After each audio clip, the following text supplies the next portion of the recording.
تروحو باندې اجماع شوی دا اتفاق شوی دا څنګه اتفاق دی چې څوک وایي چې اته دي او څوک وایي چې شل دي دا څنګه اتفاق دی چې څوک وایي چې دا به ماسخوتن سره کوي څوک وایي چې نه دا د شپې مونځ د تهجد کې به یې کوي دا اتفاق نو چې په کومو باندې اتفاق شوی دی تاغه اتفاق کم ځای منلی دی په عذاب قبر په نفس حقیقت د تمام دنیا اتفاق دی تاغه اتفاقی عذاب قبر کله منلی دی د عیسی علیہ السلام پر راتلو د تمام دنیا اتفاق دی تاغه اتفاق کله منلی دی د دین د یو حکم نه بانې کولو د پاره د دوو نا اهله او د جاهلو اختلاف راوالي دا څنګه اتفاق دی جی دا څنګه اجماع دی جی نه اختلاف د اهل علم وخیا اختلاف د بافهم او باشعور خلق وخیا سادهګان خلق اسه د مناظرې د پاره پټکی وهون کې خلق داغي اختلاف داغي آرا دا خو معتبر نه دي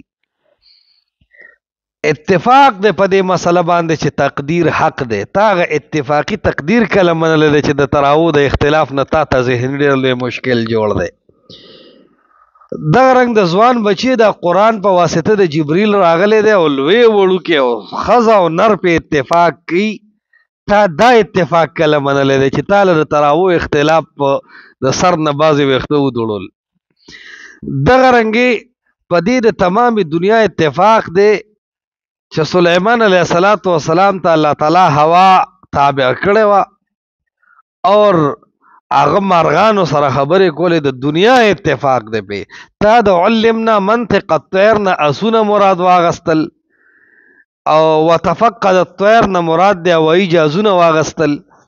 دا د تمام دنیا اتفاق تامات کو نست د دې پدې د ټول دنیا اتفاق او ته هغه نه مني دغه رنګي د رجم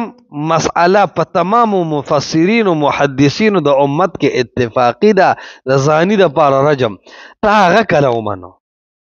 نو چې کوم مسلم اتفاقونه دي مشرتا هغه نه منل نو د اختلاف د پاره ته خامخا د تراو مسله سره منشن کې ستا اتفاق اختلاف سره سم رستا هو د لندن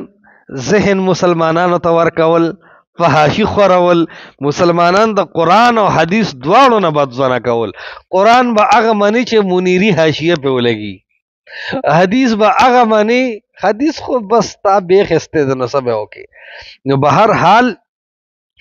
یاد ساته پتراو کې د اهل علم په دې خبره اتفاق دی وسلور کس تم یاد وا ضعیف روایتونه چې محدثین د امت ضعیف کړی دي داغه نه ته تیر شه د خيار خلق دنیا ته چرایشه نو خيار خلق په دې متفق دي چې تراوی قیام الليل تهجد یو شه دی په دې اهل علم اتفاق دی لیونی بګه ته مشمار د ځان پشان ها پر رمضان کې اهمیت زیات شي ماسختن منځ پس فورن شي با جماعت شي قرآن بگی لستری شي دا فرقونه بالکل په تراویح کې د تهجد نه راشي په رمضان کې بطور خصوصیت په دې د ټول اتفاق دی په دې د ټول اتفاق د کلوی دی کواله چې رسول الله علیه السلام هم یو دو موقو کې په جمع کړی دي نو جمع بگی ثابت تا په دې د ټول اتفاق دی چې رسول الله صلی الله علیه وسلم فرمایل چې خشیت ان یفترض علیکم مسلسل د لزکه نه در کوم چې در باندې فرض نکړي شي نو داسې ضروری نه دي چې د هغه په پرې خودو سړی کافر کیږي او گمراه کیږي په دې اتفاق دی په دې د لوی وړو اتفاق دی چې تراویح رسول الله علیه السلام پر رمضان او غیر رمضان کې اته کړي دي په دې اتفاق دی چې تمیم داری او ابی بن کعب ته سیدنا عمر د اتو رکعات واډر کړی دی دا هغه اتفاقی خبرې دي کم سړی چې د کتاب د دنیا نه خبري د احادیثو د دنیا نه خبري نو په دې خبرو باندې اتفاق دی اتفاق ځنې لیونو خلکو ته د صاحب ابن یزید او د ابن عباس د یو ضعیف روایت نه